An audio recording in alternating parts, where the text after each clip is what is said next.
Welcome. Let's talk Broncos. Bree Maestas, Zach Seegers. Joey Richards is off. I don't know what he's doing today, but that's all right. You got the two of us here on an episode of Let's Talk Broncos. Excited to be back to talk about last week. You may remember we talked about the defense and with a training camp preview of what to expect as we approach the fated day is tomorrow. Training camp week officially starts.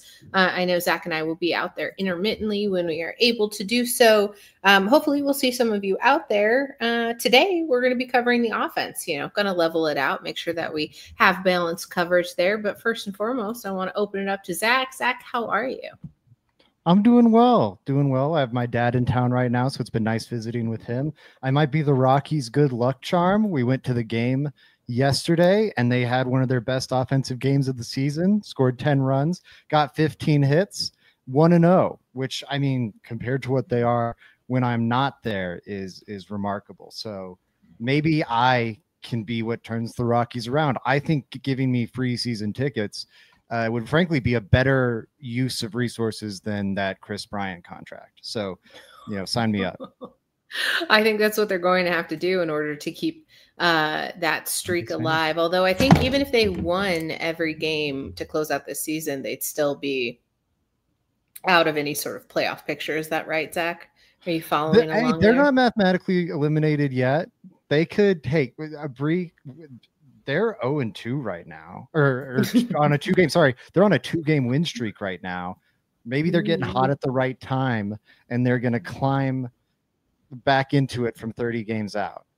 I'm not trying to put you on the spot here, Zach, but you are part of the problem by continuing to show up to this franchise and cheer on their baseball team. Okay, here's my thing. Yes. But I think they're screwed. I don't know. I'm not going to, me alone, I'm not going to change it. I'm actually, here's my counter, Bree. I do have a counter. I was grasping at straws there for a second. I found my footing. Shout out to my employer, KOA, official home of the Rockies. Got my tickets through work for free. So I'm not supporting them financially at all. I just, already had the hookup. So how about that, Bree? It was a work event. Shout out to the home of the Rockies, KOA, also Zach's employer. So we'll keep it a little bit straight edge here. Sniper said, good evening, guys. Zach got some facial hair growing. Zach, I want to know, is there a holdout in which you are waiting to trim it down, shave it down, or are you trying to find the length in which you really like where it's at? Yeah, to be honest, the holdout right now is, so I've got all the equipment I need, like the clippers and everything. I don't know what I'm doing, and I'm like, man, this could go horribly wrong whenever I do it. And I'm just I've been procrastinating it for that reason. But eventually today was the planned date. It's not happening. It might happen tomorrow. I think we're going to get to it here pretty soon. No, I think we're going to do it live. We're doing it live on the podcast. Oh, it's definitely going wrong if I try and do it live. Should we try and farm it for content? Yeah, I think we should. If you're watching over on Twitter, now's your time. Jump on over to the YouTube chat, search Let's Talk Broncos, or you can find the link in the description below. I want you to egg Zach on so that we can live stream this facial hair trimming, because I think it would be the benefit of all of Broncos country and specifically myself. So that's why I am actually pushing for it right now. But also, while you're there and you want to comment on the show, let us know what you're excited for as training camp approaches, whether it's on the offense or the defense. Like I said to start the show, we're going to talk about the offense today. We already did the defense. If you missed it, go on back on the channel and find that episode, because it was a lot of fun and the trio was back together. So that's always a good time. All right, Zach, first, before we jump into it, I want to talk a little bit about rookie contracts, because not only is Jahdae Barron's done, RJ Harvey inked his deal as well. I know there was a little bit of a holdout just specifically with contract negotiations, as there is. But I think there was just a little bit of trepidation with all of Broncos country, because you don't like it when all of you guys aren't signed prior to the offseason workouts happening. So anything you want to clear up on that end as it comes to rookie deals, feeling a certain way about them getting done? I'm glad they got done. I credit Broncos ownership. They were one of the first, you know, 7 or 8 teams to get it done. And really, the resolution here was they didn't get fully guaranteed deals, but it was just a matter of stepping up the guarantees. This is such a minor financial risk. Really, it is. We're talking about very, very small contracts. And the nature of a second round pick has to be pretty bad to not live out that rookie deal on the team, you know, or have some like terrible off field issues. Uh, And even then, they're probably getting 2, 3 years on the team. It's such a minor risk. And if you felt good enough to draft this guy in the top 64 picks, you should feel comfortable guaranteeing a large portion of that rookie deal. Broncos ownership and the front office ponied up there. I think it was very good they did so. And as a result, RJ Harvey didn't miss any practice time, which I think is sneakily very important. There's so often these rookie weapons, whether it be running back, wide receiver, whatever, are injured to start training camp or have some holdup of some sort, miss the first week or the first handful of practices, and they miss that basic install, and they struggle to catch up the rest of the season. I think Roman Wilson is a great example of this. He was a 3rd-round pick by the Steelers last year. Everyone anticipated he'd be starting, one of their starting receivers, be a big part of the offense. He barely got any run at all, and he said it kind of it was largely because he was injured early on in training camp. He felt like the offense kind of left the station without him. And I think Arthur Smith has said as much as well. So I getting this resolved ahead of camp, making sure RG Harvey can just hit the ground running, especially at this really important position of need for the Broncos, I think is huge. Yeah, exactly. As you said, a position of need, the Broncos need to run the ball. I'm like Jason's comment here because as we were speaking of contract talks, we're also hearing, looks like talks are happening with Benito and the Broncos too. Benito was saying that the edge market is really playing in his favor here, and I don't think that he's wrong. He's got a lot of negotiating factors as it comes into this season. I know there's been kind of a back and forth with all of Broncos country as to whether or not he deserves to get paid for the production that he had last season and what could be his production in 2025. Zach, where are you at with the Benito contract negotiations? I guess, where do you see that falling? Do you think the edge market is helping his negotiating tactics here as we head into the season? I think it definitely is because I think we might see another meaningful leap up. Myles Garrett's amazing, but TJ Watt was kind of tapering off last year. And for him to get that 40.1 number, I feel like Micah Parsons' agent can come to the Cowboys now and ask for 42, ask for 43. We also know he's not going to leave the Cowboys. And Jerry Jones has just handled these situations really poorly consistently. If I was Micah, I would be chilling. I would not be worried about rushing to a deal. Maybe even playing this year out, come back next year and instead of 41 or 42, getting 45 or more. But the Garrett and the TJ Watt giant leap at the top of the market is definitely helping Benito out. And if you're going to keep a guy around, which Benito's good enough, I bet he's a Bronco long term. It's almost always better to get the deal done early. If he has another 10 sack season, like just, production kind of comes back to the pack some, but he has a 10 sack season, which with how good this secondary is, with how good Vance Joseph is at getting him in advantageous one-on-one situations, I think he should be productive again. If that happens, you're looking at $30 to $35 million because he produced at that level last year. Right now, the discount is, well, we haven't seen it on early downs or rundowns. We've only seen it for 1 year. That's deflating his market to that 2025 number that's been talked about right now. I think if you sign him there, it winds up looking like a great deal. If you wait and he has another great season, you're going to be on the hook for a $30 to $35 million contract. And I think people only see the risk the one way, where it's, well, what if we sign Nick Benito and he's bad? And then, oh my God, you've wasted $15 million. Well, what if you don't sign Nick Benito? He's good again, which does seem like the more likely outcome based on his current career trajectory. And then you're wasting $15 million that way because his contract shot up like crazy. So, yeah, I hope they get it done. The fact it sounds like they're negotiating right now. Benito said as much at his summer football camp.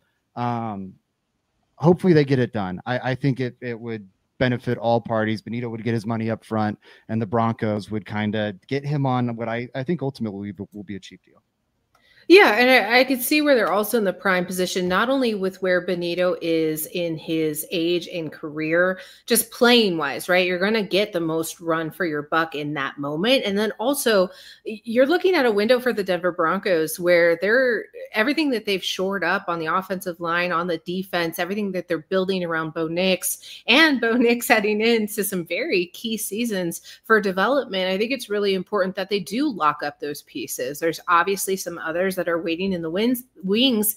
But when you talk about solidifying your defense, that tells me that they're on the competitive streak. So they are primed and ready to really make a run for it. And what a run for it means is playoff contention. You know, I'm not going to throw the word Super Bowl out there, but if they want to continue to win games and take advantage of what they found in Bo Nix and the rest of their offense as it continues to find its spark, I think it's really important that they make the move now and not wait until later. Like I don't like the idea that it's not going to be an appreciable decrease in production if you were to try to go find somebody else or focus on that position in the draft. The Broncos are always teetering on the edge of whether or not they have competition or competitiveness at that edge position, because we were just talking about a year ago of it being a need for them. So I don't think this is really a conversation of letting Nick Benito walk necessarily. I don't like it when the negotiations stretch out so far because the Broncos are not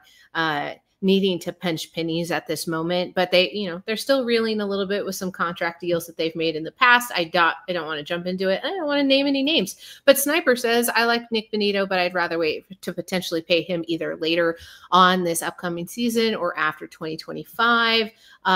Jason Yale doesn't think that Sniper's wrong there, would like to see another consistent season. I hear you guys. I understand the plight and why you would want to do that, Zach. Yeah, and I hear them on the Zach Allen point too. You know, I think Zach Allen should be the priority. I think he's the more proven, like, elite player up front for this team. I think they should get both done. But one thing I would say to ease the concerns about a Benito contract is look at what happened with a Patrick Surtain contract extension or a Quinn Miners contract extension. Those are deals. Both of them. Like Patrick Surtain, people thought he was going to reset the market. He only took like a slight step up. Quinn Miners was like signed at the middle of a quickly exploding guard market rather than at the top, which all his contemporaries were. The Russell Wilson thing was terrible. And, we haven't expunged that entirely. But this front office has been on a crazy hot streak with their contracts. And even like the moment they're signed, it's like, whoa, this is at a low annual number. And the Broncos are well protected. They're even well protected in the Patrick Surtain deal. Like they could get out of that in 2 seasons, which is nuts. Like, I don't think we anticipate them needing or even wanting to get out of it. But same thing with Quinn Miners. And if they could build in those like emergency escape hatches on the Surtain deal and the Quinn Miners deal, you can bet they can negotiate those into the Benito deal, in my opinion. So I'm not too worried about like some deal going bust, because I think they've demonstrated and they have a good enough culture with the players, kind of like the Eagles. The Eagles consistently get their guys on favorable numbers because there's a mutual understanding that, hey, if you perform on this, we're going to re-up you up again at a higher number. And like everyone takes care of everyone. Yeah, I hear you. Great conversation, guys. I want to move on just a little bit to an interesting idea of whether or not there could be a reunion. Sounds like Noah Fant was released by Seattle. I have to throw it out there. I have to ask, right? The Broncos have been hurting for that position, but it didn't necessarily work out here, whether or not it was categorically personality wise. I liked Noah Fant. I think that it was unfortunate that it didn't work out. You always want to see draft picks kind of flourish there, but do you think that there would be any interest in a reunion on either side, Zach? I feel like ultimately, no, there probably won't be much interest on either side, but I feel like there should be. Noah Fant's familiar with the area. It might be a little easier for him to find his footing. And then for the Broncos, you have this big void after Evan Ingram at tight end. I think all the options are pretty subpar. And then Quinn Miners, I think, is a guy that And Evan Ingram's not even like a true inline tight end. Noah Fant's a receiving first guy too, but he can be an inline guy in a way that Evan Ingram can't really. So, and he'll line up there, but it just doesn't work. He's a much smaller body. Noah Fant can hold up there, I think, better than Ingram can. So it would give you a little more versatility. He's not the most exciting option, but I think the Broncos could get him for pretty cheap, and he'd immediately upgrade the veteran presence in that room. Sure, and it looks like Seattle had to move off of him simply for financial constraints anyways, but I think that you're hitting on the very important point that the Broncos' depth at tight end starts to become fairly steep. I do think that it is a little bit of a concern. We'll wave a little yellow flag here if we think that the Broncos are content with where the tight end group is moving into 2025. I think time will tell whether or not there seems to be a lot of chemistry there. But I think it should be interesting to see what they do. I wish there was just a little bit more padding, but I think you always feel that way, especially when a position has been at such high need. I think that's even the same when you look at linebacker and bringing in a Dre Greenlaw. You worry about injuries and what could strike there, but you also worry if that move is enough to really heighten that room. And I think that's where I'm concerned with the Evan Ingram move is it enough to raise all of the ships with that tide? Hopefully, but time will tell. And I think it's a combination too, because you're looking at your targets and you're looking at what Bo is going to favor as they move through and what Sean Payton's idea is for extending drives. And I think all of that's going to come together. Whether or not it's enough kind of leads me thinking that if they can get a cheap bargain there, it would be interesting. But I definitely think that there's some other options out there as well. Injuries happen. I know Sniper mentioned earlier that's kind of his thing that he's watching out for. Training camp happens and football's a collision sport. So injuries can happen at any time. Fingers crossed that everybody's good to go at the start of the season, but hoping that it all works itself out there. And maybe there's a Fant reunion. I don't think so. I think that there's kind of outside of the nostalgia factor of it all, I don't see that there's a big spot for him in general. It didn't bode too well for him in his career here. Didn't catch on as quickly as you had wanted to. And I think that now that he's entering the prime of his career, he'd be better suited moving on to a different team. All right, Zach. So got Fant out of the way. We had a little bit of a conversation there as it came to rookie contract deals. Everybody in the chat, if you want to let me know what you're excited for as training camp approaches, we're going to work on the offense today. And I'm going to start off with maybe a positional battle that you're most excited for. Zach, who do you think on the offense we're going to be keeping feelers out on as we approach this upcoming week? Man, I'll the biggest one, I think the one we have to talk about first is running back. I think that is the meatiest one. It's great we're not having to talk quarterback. I think that's fantastic. But running back, the other backfield position, feels unsettled to me. I mean, goes without saying, J.K. Dobbins, R.J. Harvey. I'm curious how that works out. But really, the whole room is a battle. I think you've got the clear top two guys, J.K. Dobbins and R.J. Harvey. They're going to be battling for, and both are going to see work this year. But what is that split like? Is R.J. Harvey seeing 70% of the work or, like 40% of the work? Alvin Kamara, as great as he was, didn't get the most touches in that Saints backfield. Now, his complementary option was Mark Ingram, who's a better player than either of these guys. But, I'm just curious to see how that ends up breaking down. I think it's huge for the offense in general. That was the missing component from this offense being like above average to maybe being a great unit last year. Was Bo Nix needed a little more seasoning. He's got that now. And then I think you've got a running back group that was so low wattage last year. And if they can just get to like average, the offensive line is opening up amazing looks for the running backs to take advantage of. And if these backs can take advantage of it, it'll be game changing. So how they jockey for position at the top of the room is interesting, but even beyond that, is this team going to keep 4 running backs and a fullback? with Michael Burton and like a weird hybrid piece with Nate Adkins? I kind of don't think so. I think it might only be 3. So McLaughlin and Estime are probably battling for a roster spot.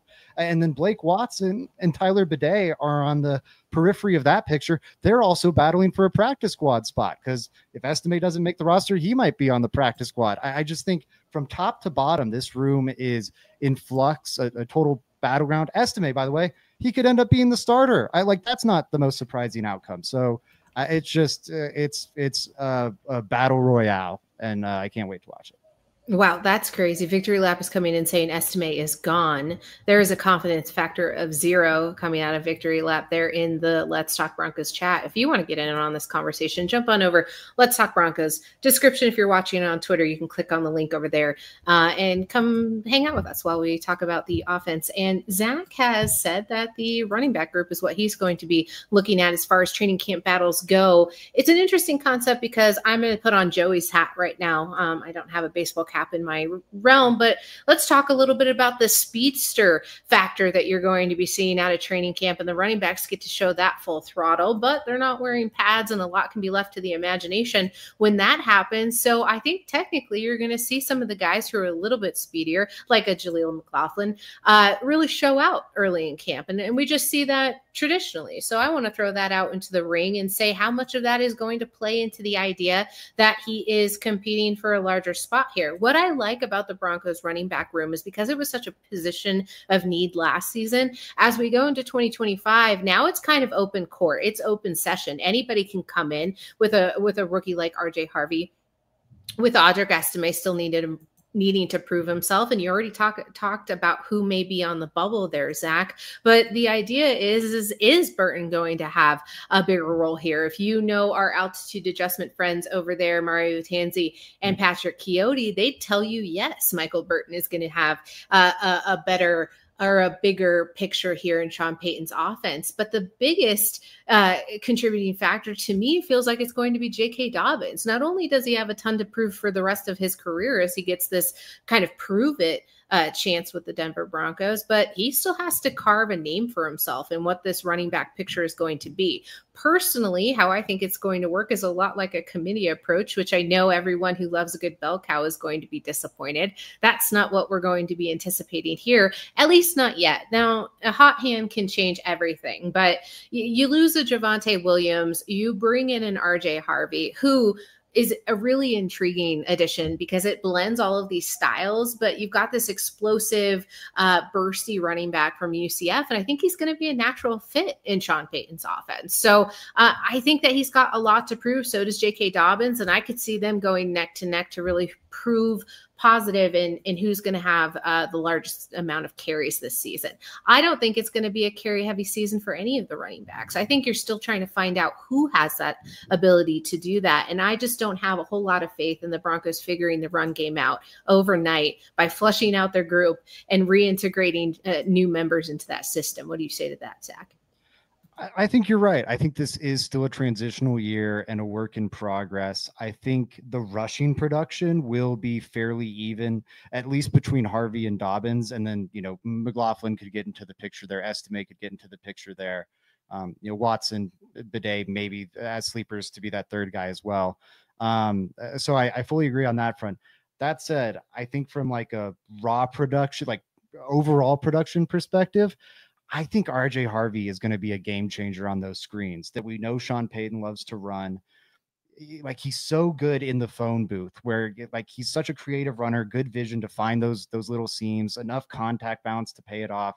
And he's really explosive. And like McLaughlin's fast, but he does not offer what RJ Harvey does really outside of that. And I think RJ Harvey has even different juice. To your initial point, which is a good one, like, yes, this is maybe the biggest battle, but how much can we really pick up on it from the training camp reps that are limiting contact? And it's totally true. I think there are some necessary points we can pick up on this Broncos the run game, though, like Dobbins coming back from injury, also down the stretch last year, looked like he had a lot less juice. Is that burst back after a summer of rest? I think that'll be interesting to see. RJ Harvey, how does that burst and like overall speed compared to a guy like Jaleel McLaughlin, who we already know is a jitterbug? And then Estime, I think he was lacking in burst last season generally. So I'd be curious to see, does that maybe look a little better this year? Now he's had a NFL strength program for a whole season. So I'm excited for the RJ Harvey element for sure, but I think you're right. It's going to be a very, very much a committee situation. Well, I think that's the first time we've agreed on something in, I don't know, 3 years, perhaps. It's interesting. It's an interesting concept. I don't want to make Zach out to be argumentative. I think I am the argumentative. I'll say it myself. He went ahead and threw himself under the bus. That's fine. All right. Well, Zach, I hear you. We already talked about tight end position not really being a battle there, and then you bringing on the I think just a on point conversation about the running backs, but I think particularly the wide receiver. As we see, I want to say like a chart, like a pack hierarchy as we continue to see. I think too many of us are assuming that Courtland Sutton is just that shoe-in number one, the guy that Bo Nix needs to rely on in order to see success in the offense. Now, do I think that it's ill-fitted and ill-fated in assuming that? No, not necessarily. But I think that there are some front runners that are getting glossed over just by the fact that we haven't seen enough out of them. Right? We know what Courtland Sutton is. We know what he brings to the table. And that's why there's ongoing conversations when it comes to what that next contract is going to look like, or if there's going to be a next contract, because honestly, at this point, anything can happen as we're heading into the season. But I want to say it's a competitive and unpredictable group on this roster. And I think that's a good thing.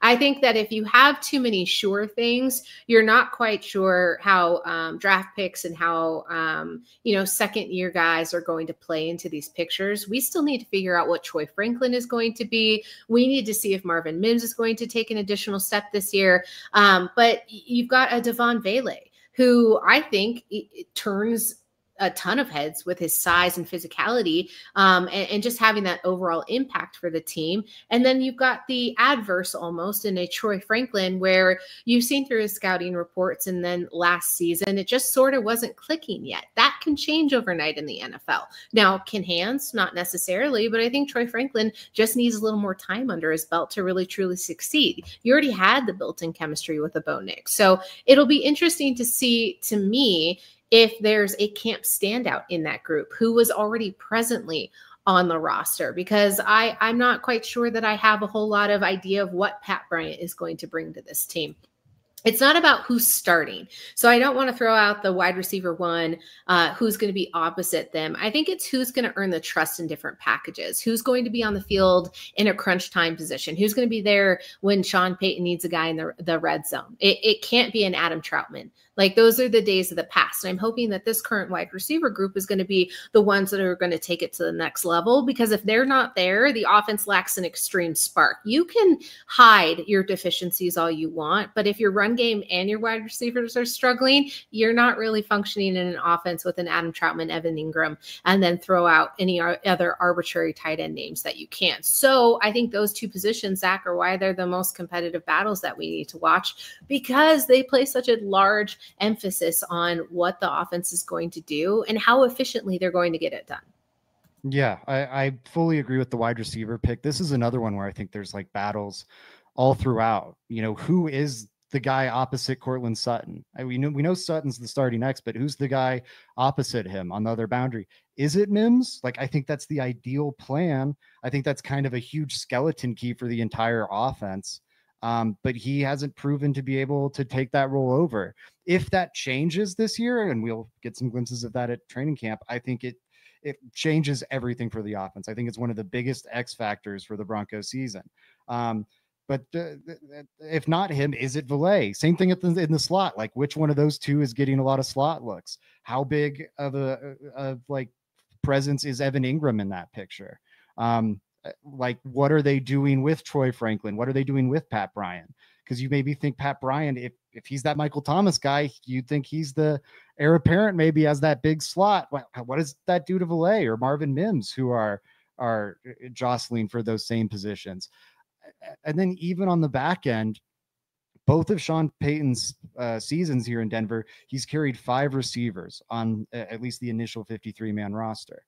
There's a pretty clear-cut 6 that you'd think would be rosterable, right? Sutton, Mims, Valet, those guys are all probably pretty locked in as safe.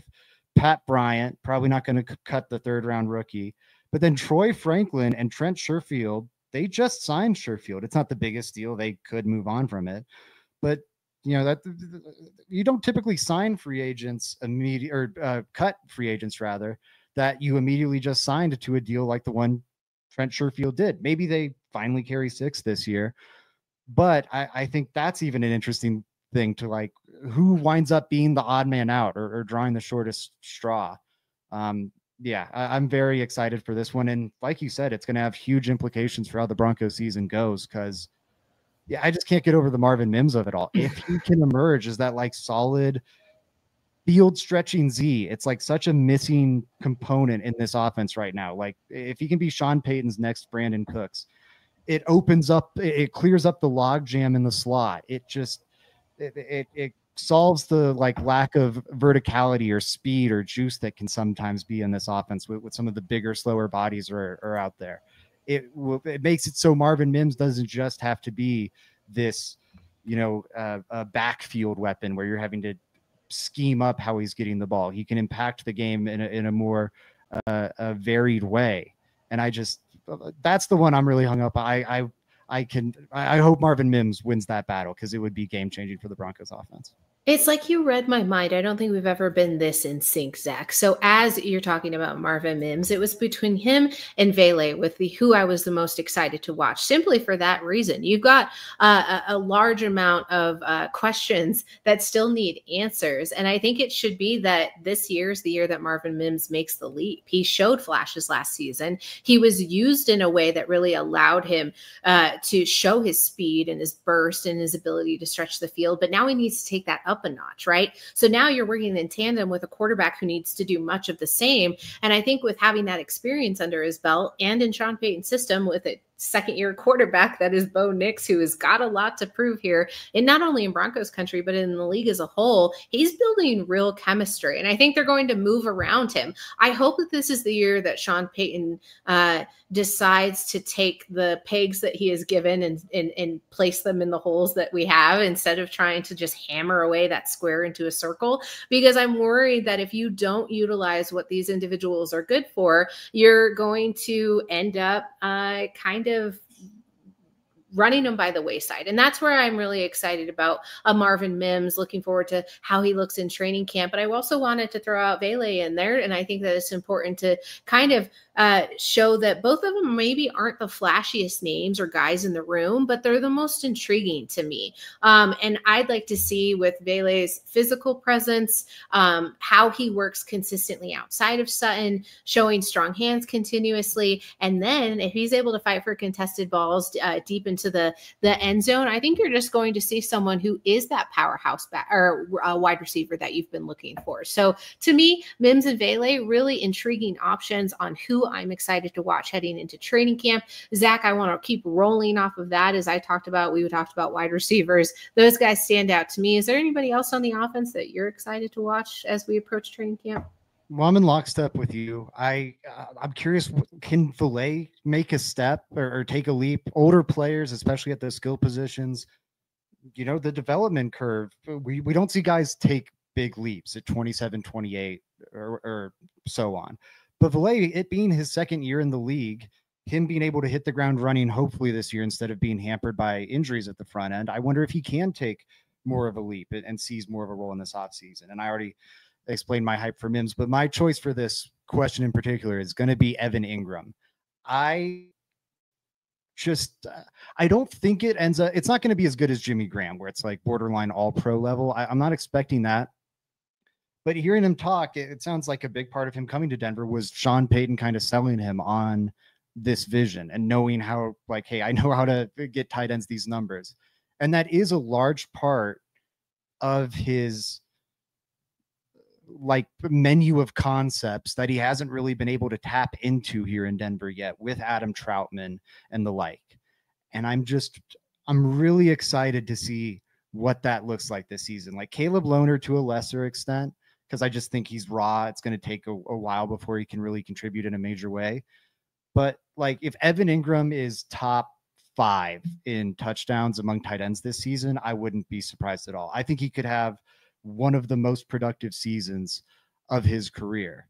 Um, I think it lines up really nicely for him, not only because he can be this great red zone threat like a Jimmy Graham that I think Sean Payton knows how to utilize perfectly, but also because he's got really great movement skills for the tight end position. Sean Payton, we loves these screens, loves getting these guys on the move close to the line of scrimmage. I think that's one of Bo's strengths too, is kind of those quick hitter RPO deals where you can just deal the ball out quick, let the guy get on the run and go. And I think Evan Ingram aligns well with that skill set too. He's also just a freak athlete, like not the freakiest of all time or anything, but these kind of tight end wide receiver hybrid guys are just kind of crazy, but naturally, they're 6'5" guys who can run a 4.5 40. It's just stuff you don't see often. I'm excited to see what that looks like in that environment. And because it's kind of contactless, him being a smaller tight end, that's not going to show up so much. So I think he's going to just ball out in training camp, and I'm excited to watch that.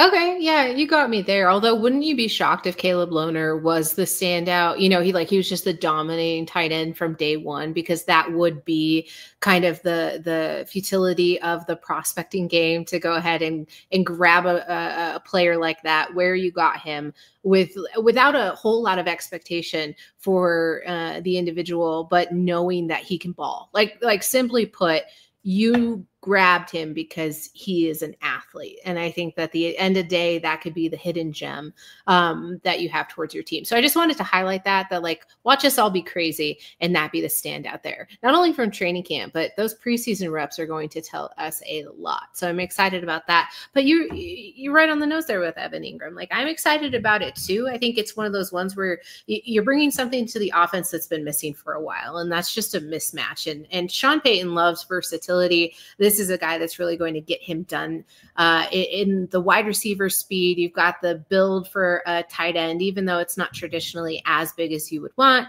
but having the ability to create the constant matchup problems for opposing defenses. And Bo Nix is going to have a reliable and athletic outlet where you're just going to keep the chains moving. And I think it's really important just to highlight how like, we wanted the weaponry, but I think too often we associate that with deep balls. Like a pretty moon ball is going to outweigh the idea that no, if we're not getting kicked off the field on third down, I think there's a bigger emphasis of success in the offense when you're able to stretch the field, rule time of possession, and ultimately score more points. Like, there's many phases of this game. So I am right in step with you. Honestly, Zach, I don't think we've ever been in the same sentence, let alone the same page before. And I think we're just singing the tune of our people today. So this is exciting. This is a good show. I think we should fight about something. I feel like I have to manufacture an argument at this point. A good reflection on your character. I'll actually agree with you one more time here really quick with Caleb Lohner. I'm really excited for that one. And I feel like there will be limitations on him just because he is so new to football, but I think he could be a really, like, relatively speaking, productive red zone weapon, even as a rookie, because they drafted an athlete and they took that gamble on this really inexperienced football player because, I mean, there are times, and I know we've hyped this up on the show before, but like his touchdown against Colorado, he's going up against a cornerback prospect that's going to go on the first 2 days of the draft next year and dunked on it, like was uncoverable on the play because his size, strength, speed, you don't see it often.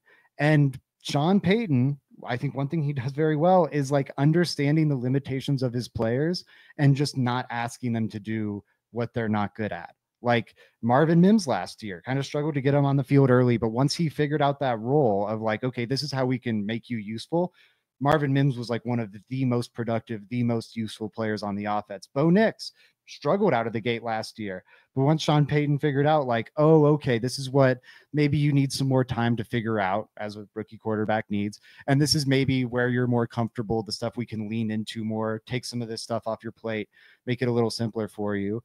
we saw Bo catch fire down the stretch, and then he was able to put a little bit more back on the plate, where I think he's going to be able to find some sort of, simplistic red zone role, even if it's just like, dude, learn how to run a fade route. Like, that's all we need. Learn how to run a fade route, get on the jugs machine, and we're going to do that, like, 10 times this season, and he'll catch like 2 or 3 touchdowns. I really can envision that role, because he is just, again, like, Evan Ingram's kind of freaky. Caleb Lohner's freaky.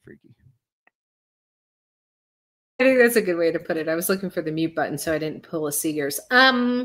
Last episode, if you want to go ahead and rewatch that, although it was a defense heavy episode, we did talk about concerns, and I had to bring up the center position. So I don't want to cross-contaminate the conversations here. But Zach, while I have you and we're talking about the offense, is there anything lingering for you as we approach training camp, and the idea that maybe there's some positions or conversations, narratives, storylines, contracts that you are concerned about? Because I feel like we've been ultimately too positive tonight.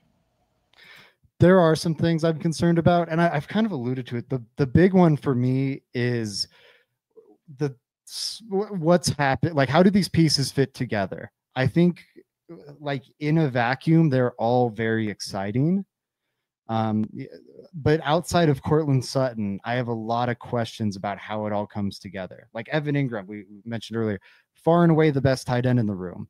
But do you want him like playing that many inline snaps? I don't really know. I think kind of you don't want that. I think, to my Jimmy Graham point, Jimmy Graham, when he got franchise tagged, tried to argue he was a wide receiver because he was lining up more as a wide receiver than as a tight end. I think it could be the same with Evan Ingram.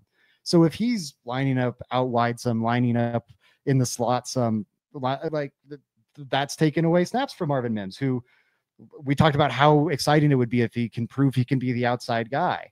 And it would be. But last year, when he started catching fire, it was because Sean Payton moved him into the slot.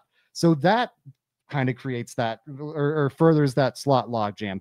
Pat Bryant, I brought up the Michael Thomas thing before, and maybe him being the future of big slot. That's probably where you want to put him this year, especially when you have Courtland Sutton at the X, and that's Pat Bryant's other logical position. Okay, so that's for another player in that logjam. Devon Villay, he got a lot of his work out of the slot last year and was really, really good as that big slot.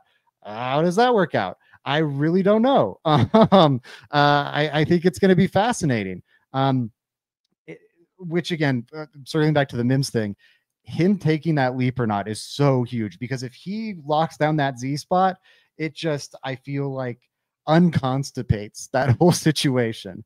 Because it is a real logjam right now. And I think it'll still be okay. You've got some nice pieces, and you can you can create a decent to maybe good to maybe even very good offense out of this. But I am concerned if they can figure out how it all comes together, because I do think there are not redundant skill sets so much as like you've got a bunch of different like specialty tools for the slot right now, and like, can any of them expand beyond that, or like how do you get them to sing in symphony, work in concert? And we'll see. That's one area of concern I have right now that I could see kind of hamstringing this offense.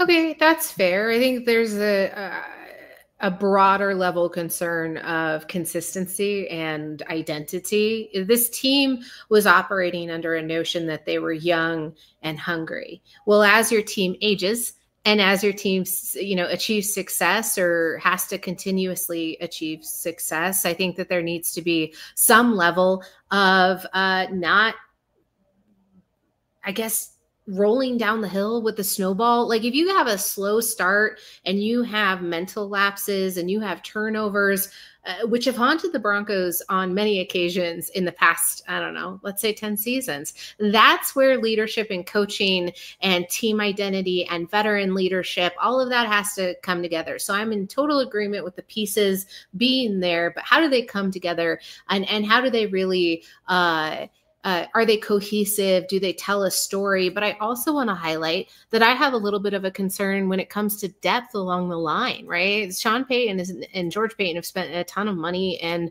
resources to bolster that offensive line, and it's an expensive starting line, but you lose a couple of pieces there in the realm of depth, and you're going to be hurting for what inevitably happens at some point in the season, which is injuries. The bug comes around for everybody. And although the line has been, pretty healthy, I think there's still a concern, especially if, there's a question at center, if that position were to go down. But ultimately, who is your reliable backups there, whether it's at tackle or guard? Like, you have Matt Pert, Frank Crum. There's a couple of additions there, Will Sherman, Nick Gargiulo.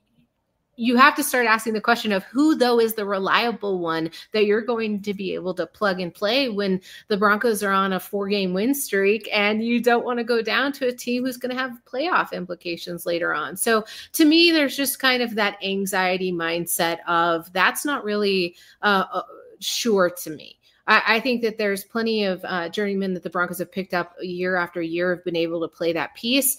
Quinn Bailey was that for them for, a few seasons there. And I don't think that's going to be an availability heading into this season. So who's going to be the guy who steps up? But I think that's where the question goes. Sniper is on pace with me here and says, as far as the O-line goes, I do think that if the Broncos let Luke Wattenberg walk after the season, the Broncos will address that position in the 2026 draft. Zach, center next year? Question mark. I think it's possible, definitely somewhere early. Sean Payton has cared about the trenches and valued the trenches everywhere he's gone. He even drafted a center in the first round with Cesar Ruiz, who hasn't panned out great, but just rare in general to draft those guys in the first round. So it stands out that he's done it in the past. I don't know the center prospects looking ahead, admittedly. So I don't know if there's anybody who'd get serious first round conversation, but I bet they will invest in it. I don't think Forsyth has turned out, but I love your call out here, Bria. It was on my short list of options because I'm kind of concerned about it too. This offensive line has been amazing for the Broncos these past couple seasons. They've also been very, very healthy. Like each of these past 2 years, among the healthiest lines in the league. And yes, Sean Payton's done a good job with managing the injuries since he's come in, but injuries are also like largely a luck thing, and that luck could flip at any point. It doesn't mean that they're likely to have bad luck because they had good luck the last 2 seasons, but will they have good luck again? I don't know. We just don't know. They haven't had to lean very hard on Matt Parrott or Paucheski or Alex Forsyth or Nick Gargiulo in the past. In the little flashes here or there, I think those guys have looked promising when they've had to be called up, if they've had to be called up. But we haven't seen it in long stints. We haven't seen the Broncos suffer like a wave of injuries on the line. And I think, that's very scary if they do get worse luck this year, because Bo Nix, I think the biggest hole in his game last season was struggling under pressure. His sack rate was low. We're all aware of that. I'm not talking about taking sacks. I'm talking about, even though he was avoiding sacks, he was near the bottom of the league in EPA per dropback when pressured. And the fact that he was so good at avoiding sacks and still was that poor in terms of production says all you need to know about what he was doing as a passer or even as a scrambler in those moments overall. What happens if he starts getting pressured a lot more because there's a bunch of offensive line injuries? That's kind of scary to me. The run game, I talked earlier about how you just need these running backs to be average because the holes getting paved by the offensive line. I don't know if that's true if all of a sudden you suffer a rash of injuries to the offensive line. Now, all of a sudden, maybe you're asking RJ Harvey to be a true difference maker, like a top 10 back as a rookie to support that run game. And that probably doesn't go so well. So the depth up front is something I'm very curious to monitor throughout training camp as well. Great. I've given myself a case of the Sunday scaries unintentionally. On that note, I think I'll touch on something a little bit more fun. The mailbag video that you've been highly anticipating, Broncos Country, is coming out on Wednesday. I think there's still time to leave your comments below. Zach, am I right? Sorry, I was very slow getting over to my mic mute feature. Yes, it's not too late. I want to apologize. I hyped this feature up last week, and when I went to upload it, the Bronco, it was largely focused on the Jade Barron, RJ Harvey contract negotiations, and then those got solved right before I was going to upload it, and I was like, well, that's like 60% of the episode, so I canned it, but I'm going to get back to it this week. We will drop an episode that I won't shelve this time. Please, though, update the questions. Leave me some questions below, and I will get to them on the show one of these weeks. I definitely will. We're doing random questions every week, and I think it will be pretty fun. So circle back here on Wednesday, or actually, we've got altitude adjustment back now, so I'll be uploading it Thursday. Come back here Thursday. Ooh, yes, that's right. If you're new here, then you don't know about altitude adjustment. Check them out on Tuesdays at 8 p.m. I think I'm on the show tomorrow, so you're welcome. Surprise, surprise. From Zach and I, thank you for tuning in. Lovely show. If you have questions for us, you know how to get a hold of us. You can leave comments down below, or you can go on over to Twitter, BreeMaces303, Zach_Seegers. Is that still your handle? It is. I haven't changed. I'm an OG. You and Joey have both been changing yours, but I'm loyal to the soil, Bree. What can I say? You know, Bree Maestas 8004 bunch of numbers. It just didn't work. And so I figured it was best to shorten that to 303. The other Bree Maestas who's out there somewhere, I will find you and I will steal your Twitter account and I will deactivate it so I can have my name back. All right, guys, it's been a fun night. I'm going to get out of here and we will be back with you next week. So go Broncos. And I'm trying to find the button to get out of here. So I'm going to break the fourth wall while I say goodbye.